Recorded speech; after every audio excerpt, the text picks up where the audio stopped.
That was it, guys. I got this little tiny screw out of this shaft right here that kind of keeps that shaft indicated to that fork. That fork is what pulls the valve in and out. I got the plunger with the spring adjuster out on this side.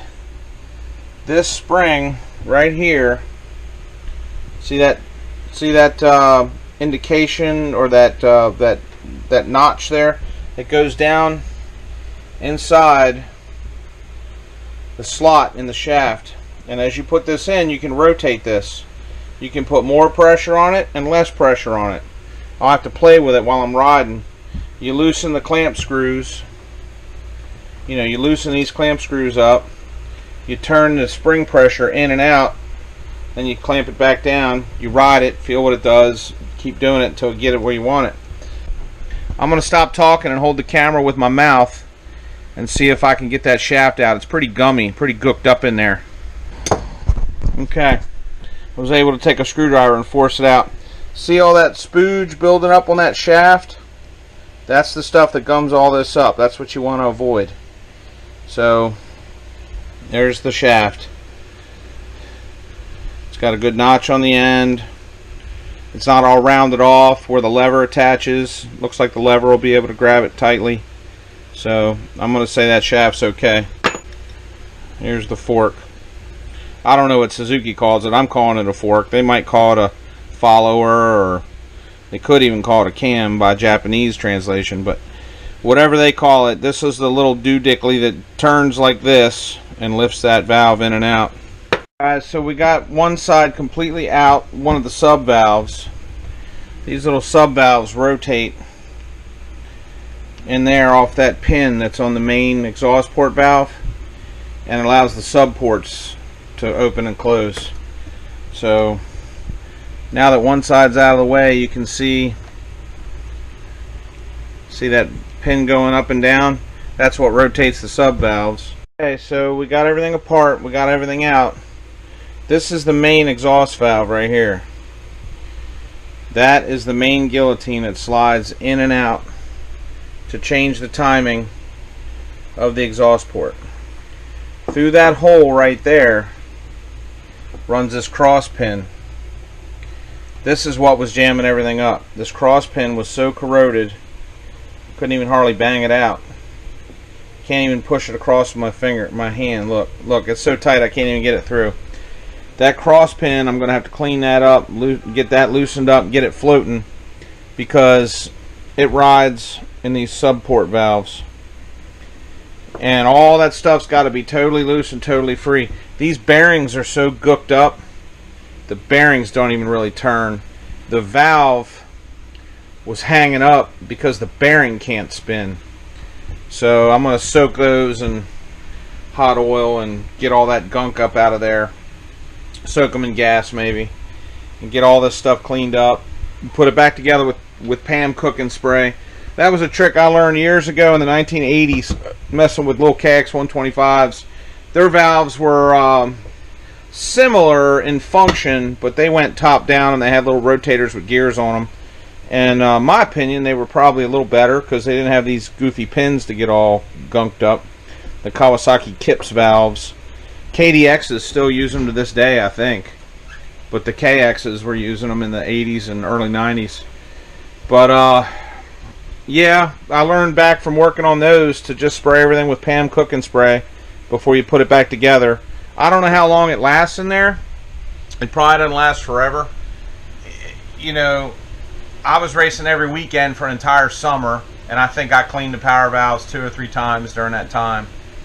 It just seems that when you put the Pam cooking spray on all the parts, it lubricates everything, but it also gives it a film for that 2-stroke oil to glide off of.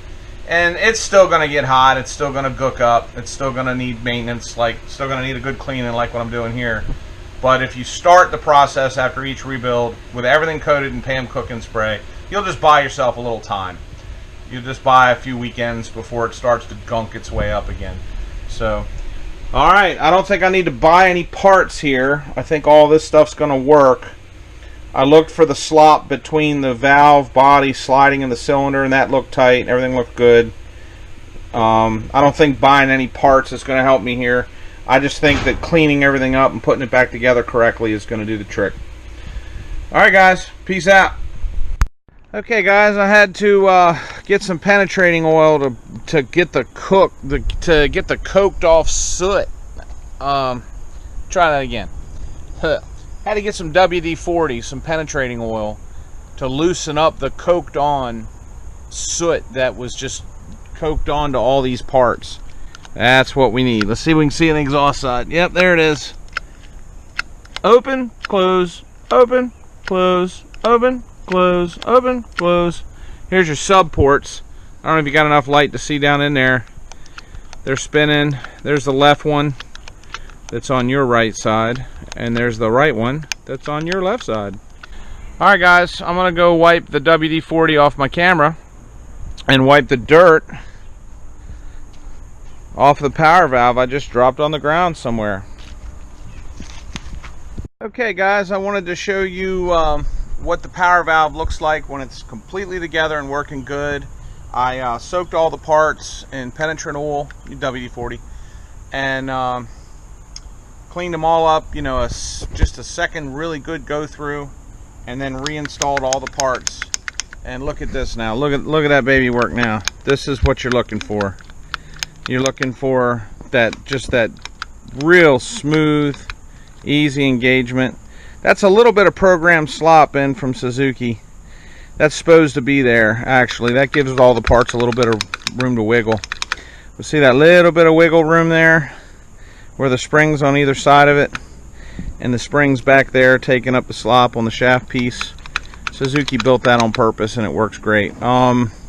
If you can see down in those ports, I don't know if the camera will get it or not, but there's a better view of those half moons working, if you can see them. So, and here's a view from the exhaust port itself. See how it lifts and it raises and lowers the height of the exhaust port, and that's what changes your port timing. So see if we can get a view from this angle. There we go. That's a good view. I think the camera should be able to see that pretty good. Look at that. So that's raising and lowering the exhaust port height based on low RPM, high RPM, low RPM, high RPM, low RPM, high RPM. And I didn't have to purchase a single part to get that corrected. I didn't buy anything. It was just a matter of going through and cleaning it all up, getting this penetrating oil into that old cooked on oil, and just really truly getting it down to bare metal and clean, and everything working good. Sometimes it's not about spending money, sometimes it's just about spending time. So okay, we got a good working power valve. Okay guys, I had to get some penetrating oil to get the coked off soot. Try that again.